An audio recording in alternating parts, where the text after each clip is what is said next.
আসসালামু আলাইকুম প্রিয় দর্শক, আজকে তাল নিব খুব সহজ ইজিভাবে।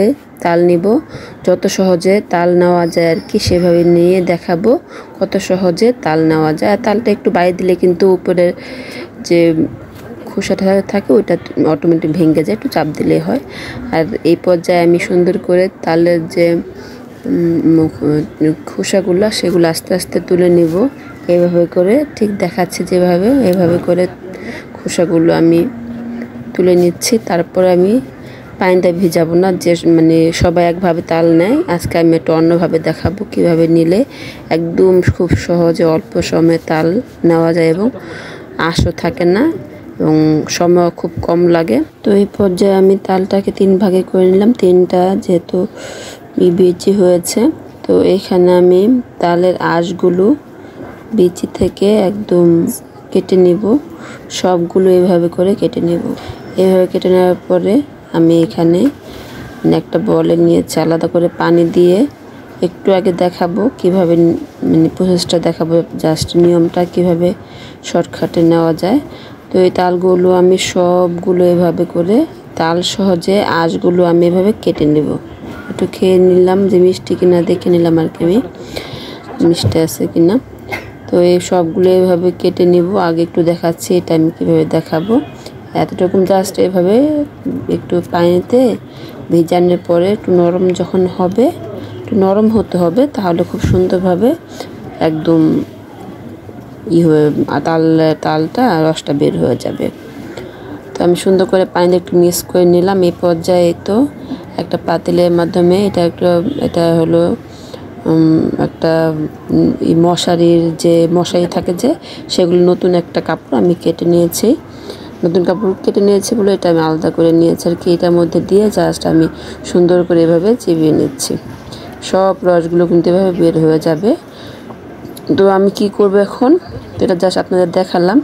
আমার যেহেতু এক হাতের কাজ, বারবার তো ধরা যাচ্ছে না তাল, তো আমি সবগুলো তাল এভাবে কেটে পানিতে বলের ভিতরে একটু পানি দিয়ে ভিজিয়ে রেখে দিয়েছিলাম। এই যে আধা ঘন্টার মতো সবগুলো ভিজানোর পরে আমি সবগুলো এভাবে নিয়েছি। যখন একবার ভিজিয়ে রাখবেন, একটু পানি বেশি করে দিয়ে সুন্দর করে যখন ভিজিয়ে রাখবেন, পানি বেশি বলতে তেমন পানি লাগে না, অল্প পানি, জাস্ট মানে ওরা যেন ডুবে আঁশগুলো যেন ডুবে থাকে তাল সহ যে আঁশগুলো। দেখেন কত সুন্দর হয়েছে, খুবই ইজি, একদম অনেক সহজ, অল্প সময় কিন্তু অনেক কম লাগে। আমার কিন্তু এখানে 20 মিনিট লাগছিল এটা করতে, অনলি 20 মিনিট। তো আমি সবগুলো যে একদম দেখেন কত সুন্দর, এগুলো একটু আমি পানিতে ধুয়ে নিয়েছি আর এটা সহ এভাবে হয়েছে। তো এক পাতিল ভরে গেছে, তো একদম এখন পরিষ্কার করে নিচ্ছে। আর রান্না করব কিভাবে সেটাও দেখাই দিচ্ছি খুব সহজে। তো এটা আমি রান্না বসে দিলাম। এই পর্যায়ে যদি একটা পানের মধ্যে যদি চুন দিয়ে 10 মিনিট ভিজায় রাখা যায়, তো সব তিতাগুলো কিন্তু উঠে চলে আসতো। এখন যেহেতু পান নাই আমার কাছে, পান তো আর খাওয়া হয় না, তো উপরে যাওয়ার জন্য আর কি পান না থাকাতে আমি উপরের যে এইটা তুলে নিলাম। এটা তো একদম তিতা, এটা কিন্তু খাওয়া যাবে না। এটা অবশ্যই যখন জাল দেবেন তখন কিন্তু এটা উপরে ভেসে উঠবে, তখন এই জিনিসটা ফেলে দিলেই হবে, আর কিছু লাগবে না। তো 1 ঘন্টা রাখার পরে এরকম হয়েছে, একদম শুকায় নিচ্ছি। 1 ঘন্টা রাখার পরে মানে জালটা কমায় দেওয়ার পরে এভাবে আমি শুকায় নিচ্ছি। জালটা মানে মাঝারে রেখে জাস্ট 1 ঘন্টা রাখছিলাম চলে, এভাবে শুকাই গেছে। নিচে কিন্তু লাগে নাই, পুরো নাই, অবশ্যই একটু পর নাড়াচাড়া করে দিতে হবে। এই যে একটু করছে, এটা হলো একদম তিতা, তাল কিন্তু একটু তিতা লাগে, তারপর এটা একটু বেশি তিতা, এগুলো ফেলে দিতে হয়। যদি পান থাকতো তাহলে এই সমস্যাটা হতো না।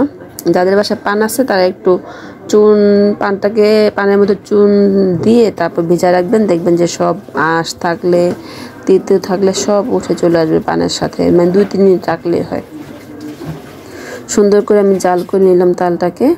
আর মানে জাল করে রাখার পরে এটা আমি রাতের বেলা ছিল, যেহেতু রাতের করে খাওয়া সম্ভব নয় গরমে, তো এই জন্য আমি এটা জাল করে রেখে দিয়েছিলাম। যেমন পরের দিন সকালবেলা আমি নারকেল কেটে তারপর রান্না করেছিলাম। যেহেতু এটা আমি চিনি কিছু দিনে জাস্ট জাল দিয়ে একটু কম মানে অল্প করে রাখলাম। আর এই পর্যায়ে সুন্দর মতন তালটা আমার কিন্তু হয়ে গেছে, মানে একদম সুন্দর মতো হয়ে গেছে তালটা আমার, আর বেশি শুকানোর মনে হয় না। আর পিঠা খাওয়ার জন্য কিন্তু এটাও ঠিক আছে, আরও শুকানো নেওয়া যায়। তো আমি জালটা অফ করে সারা রাত রেখে দিয়েছিলাম এইভাবেই। পরের দিন সকালবেলা তারপর আবার চুলে দিলাম। এর মধ্যে হলো নারকেল একটা কেটে একদম ঝুরঝুরে করে কেটে নিয়েছি। আর এই পর্যায়ে আমি নারকেলগুলো দিয়ে তালটাকে এভাবে রান্না করেছিলাম কিছুক্ষণ। আর হলো যেহেতু খাওয়ার জন্য, তো আমি অর্ধেকটা আলাদা করে রেখেছি পিঠা খাওয়ার জন্য, আর অর্ধেকটা রান্না করেছি খাওয়ার জন্য আর কি। আর দুধ দিয়ে দিলাম, জাল করে ঘন দুধ, একটু জাল করে ঘন করে নিতে হবে। নারকেল একটা পুরো দিয়ে রান্না করেছিলাম, খুবই মজা হয় এটা, বাট আমার অত বেশি পছন্দ না এটা। মানে যারা সকালে নাস্তা করে রুটি পরোটা দিয়ে খেতে ভালোই লাগে বলে। আর হলো মুড়ি দিয়ে খেতে দারুণ। একটু এলাচ দিয়ে দিলাম সুন্দর, এটা ফ্লেভারের জন্য গন্ধ না লাগে। আর এই পর্যায়ে কিন্তু এটা দিয়ে পিঠা বানানো যাবে। আমি পিঠাও বানিয়ে দেখিয়েছি এটা দিয়ে, মানে নারকেল দুধ মিক্স করা আছে যার জন্য কিছুই লাগবে না, জাস্ট চালের গুঁড়া মিক্স করলে কিন্তু পিঠা খাওয়া যাবে। তো কেমন লেগেছে নারকেলের তালের এই রেসিপিটা এবং বানানো রান্না সব মিলে অনেক সুন্দর একটা রেসিপি। আপনাদের কাছে ভালো লাগবে আশা করি, অনেক ভালো লাগবে। খুব সহজে একটা রেসিপি শেয়ার করলাম আপনাদের সঙ্গে আজকে।